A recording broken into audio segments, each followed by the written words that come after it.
اب کیا کروں میں کہ گوشوں کنار سے کونوں خدروں سے آوازیں آتی ہیں کہ صاحب فاتحہ پہنچتی نہیں ہے، مر گئے ہیں، ضرورت کیا آ رہی ہے فاتحہ پڑھنے کی۔ بعض ہمارے دوستوں کے ہم جب تعزیت کے لیے جاتے ہیں تو ہمارے کان میں پھونک دیا جاتا ہے جی ہاتھ اٹھا کے فاتحہ مت پڑھیے گا، ان کو اچھا نہیں لگتا ہے۔ یہ کہتے ہیں جی مر گئے ہیں، اب فاتحہ تو پہنچتی نہیں ہے، ضرورت ہی نہیں ہے۔ میں تو آپ کی اور اپنی بات کر رہا ہوں۔ میں سرکار کے روزے پر جب گیا اور سلام کرنے لگا تو کہنے لگے جی ایک سلام کہہ کے دوسرا سلام اپنی پسند کا مت کہو، اس لیے کہ پہنچتا نہیں ہے۔ الجھنا شروع ہو گئے ہمارے ساتھ۔ باہر نکلا جنت البقیع کی طرف جاتے ہوئے، وہ جو صاحب مجھ سے بحث کر رہے تھے وہ مصری تھے، مصر سے آئے ہوئے تھے۔ گفتگو کچھ آگے بڑھی، میں نے کہا جی صلوات نہیں پہنچتی، سلام نہیں پہنچتا، کہنے لگے نہیں مر گئے، کوئی صلوات سلام نہیں پہنچتی۔ میں نے کہا آپ کے والد زندہ ہے، کہنے لگے جی ہاں زندہ ہے۔ میں نے کہا آپ کے دادا زندہ ہے، کہنے لگے نہیں انتقال ہو گیا۔ میں نے کہا ان پہ اللہ کی لعنت ہو۔ ناراض ہو گئے مجھ سے، کہنے لگے آپ کو شرم نہیں آ رہی، میرے مرے ہوئے دادا پہ لعنت بھیج رہے ہیں۔ میں نے کہا لعنت پہنچ گئی، صلوات نہیں پہنچتی۔ قرآن مجید کی تلاوت کا ثواب، میں تو کہتا ہوں جو ہمارے ہاں کا جو انداز ہے، میں ایک اور تھوڑی گنجائش دے دیتا ہوں اپنے ان دوستوں کو کہ یہ جب ہم ہاتھ اٹھا کر سورہ فاتحہ پڑھ رہے ہوتے ہیں، سورہ توحید پڑھ رہے ہوتے ہیں مرنے والوں کے لیے، تو یہ پہنچے گی نہیں پہنچے گی یہ علمی بحث ہے، یہ اللہ جانے، مردہ جانے، پڑھنے والا جانے۔ لیکن ہمارے ہاں کا انداز تعظیم ہے کسی مرنے والے کے لیے، اس پہ تو کم سے کم آ جاؤ۔ اتنی شدت تو نہ دکھاؤ کہ ہاتھوں کو اٹھنے نہیں دیتے۔ بھئی انداز ہے تعظیم کرنے کا، مرنے والے کی تعظیم کرنے کے لیے بیٹھے ہیں، اس کے قدردانی کے لیے جمع ہیں۔ اور اس سے بالاتر بات تو یہی ہے کہ ہم اللہ کو کریم مانتے ہیں اور اللہ سے اس کے کرم کا تقاضا کر رہے ہوتے ہیں ہاتھوں کو اٹھا کر۔ بہت سارے لوگ بہت ساری باتوں کو نہیں مانتے عزیزان گرامی، لیکن اللہ منوا دیتا ہے۔ تھکے ہوئے تو نہیں ہیں آپ حضرات؟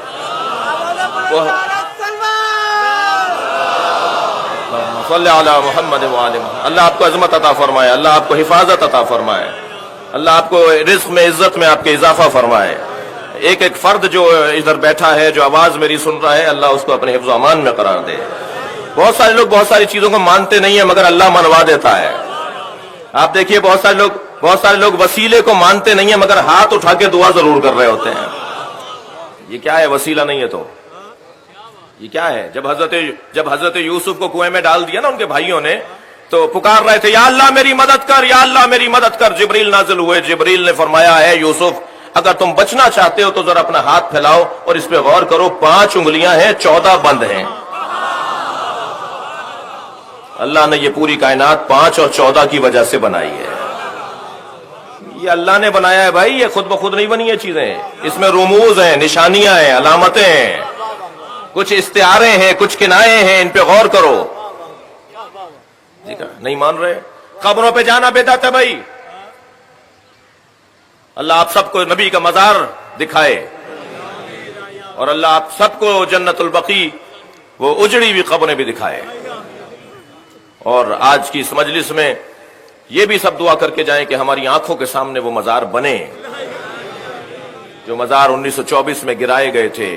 ابن بطوطہ کے سفر نامے میں لکھے ہوئے ہیں، ابن خلدون کے سفر نامے میں ان مزاروں کی تصویریں موجود ہیں۔ میں اس بحث پہ، یہ میرا مضمون نہیں ہے کہ کیا، لیکن بہت سارے لوگ کہتے ہیں جی مزاروں پر نہیں جانا چاہیے اور مزارات پہ جانا بدعت ہے فلاں۔ میں ان سے شدت کو کم کرنے کی دعوت دے رہا ہوں، شدت کو کم کریں۔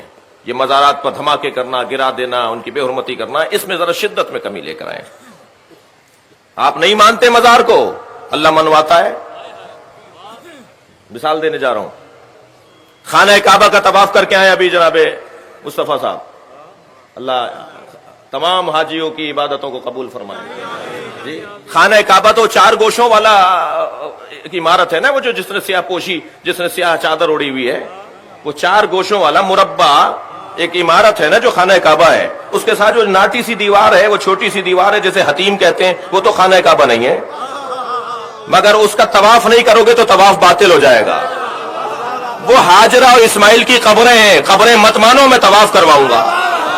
تبرکات کا انکار کرنے والے، نیاز نظر کی مخالفت کرنے والے، سبیلوں کے خلاف بات کرنے والے زمزم ضرور لے کر آتے ہیں۔